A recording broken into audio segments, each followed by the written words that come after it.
started up on the talent shows, where were some of the places that you would get for some of your venues? Like, where would you go?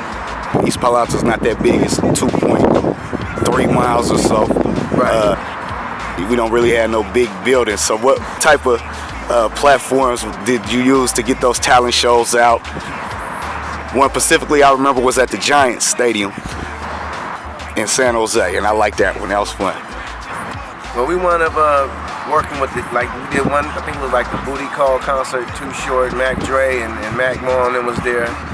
And but we wound up really using Coverly as a real platform. Coverly High School was in Palo Alto. That's right, off Middlefield. Yeah, they really gave us a venue. We did like about maybe 4 to 5 good shows there. I think it started off with E40's sister.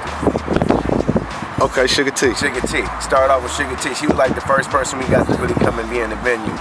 And it started with that. Okay, so Coverly High School, that's in Palo Alto.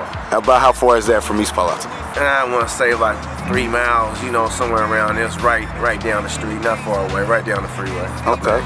They accident too. Suga T, the first one, huh? Right.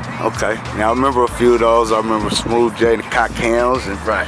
You know what I'm saying, a bunch of cats. I remember, matter of fact, I did some interviews there for you. You know what I'm saying? Do you still have any of that old footage? I still got all my old footage. I still got all that old music. Yeah, we might be saying about something else. Back then, our culture was kind of rough, rugged. What would you define your whole image, not your image, but the image of Money Quest, Player Vision? Money Quest and Player Vision, separate things? They're under the same umbrella, but they were separate because Player Vision was the TV. Okay. And Player Vision really came from the name, it's like the eye of a player. Me being from the streets and where I come from, and and I grew up out there and did some things, and hey, that image of that player, we just kind of ran with that and used that and put that to TV, and that was really the visual platform that was, allowing everybody to be seen. Right. So that's where it kind of came from. But me and Kev really kind of started that, and my guy Q. Okay. We started this back in the days and went out hand flyers, and it was coming on TV. We was excited. Yeah. And then we seen the response was getting in the community, loved it, so we kept building from it. So you guys were playing videos? We was playing videos, and then we'd also, get together, because I did other shows, I directed other shows. And some of them had something to do with the police, and with a situation with the police had something to do with in the city, and got into it with some people. So I wanted to direct the shows with that, and then with the mayors also. So by me doing all that, I was like all around, some gospel shows and everything. Okay. So I got a chance to touch bases with it all and meet different people. Real business. Yeah, real business. Yeah. Okay.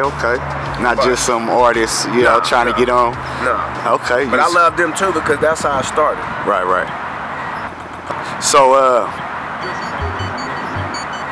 can you tell me, when you were younger, what was some of the music that was being played on radios and things like that? Rick James. James. I was a Rick James fan, the Ghetto Life, stuff like that. A lot of old school songs. What would you call that? What kind of music is that? Hip hop. It wasn't hip hop. It was R&B. R&B. Is it R&B? I don't know what it was, but that's kind of deep R&B right there. That's what I grew up on. So I always grew up on listening to music that was real. Yeah. And then I'd get hit with the whispers and the OJs and stuff like that. So I was like, knew how to talk to a lady because I was listening to stuff like that. That was that nice stuff that they wanted to hear. You know what I mean? So yeah. Everything. I remember the Player Vision, the little logo, man. It was this dude with glasses on. Y'all said he had a banging perm. Who was that dude?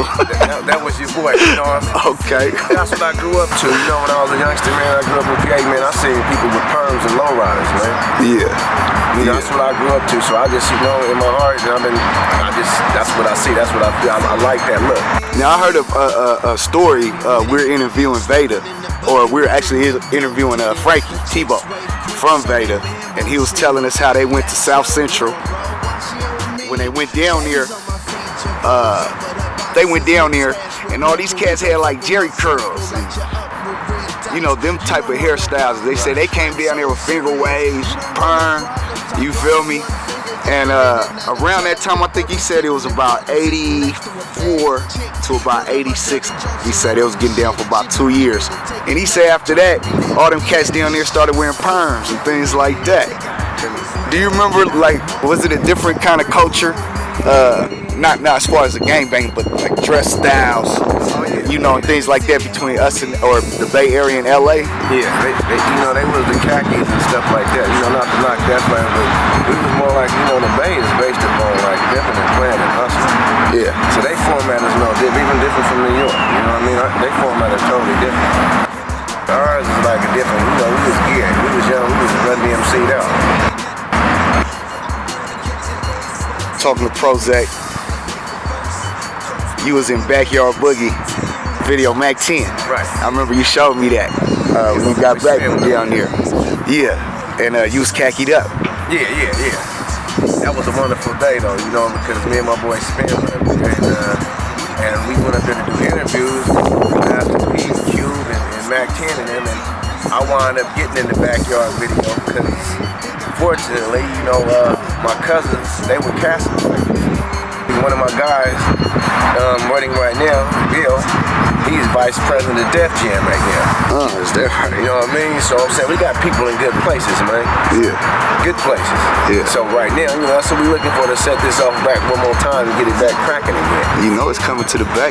Oh yeah, it's about time. We need that. I mean, we didn't get that big dollar since who? Hammer? Yeah, you know, the Bay is based upon independent people, man. You know, it's kind of hard to come play with the Bay, man, because the Bay, they'll knock it out the box on their own.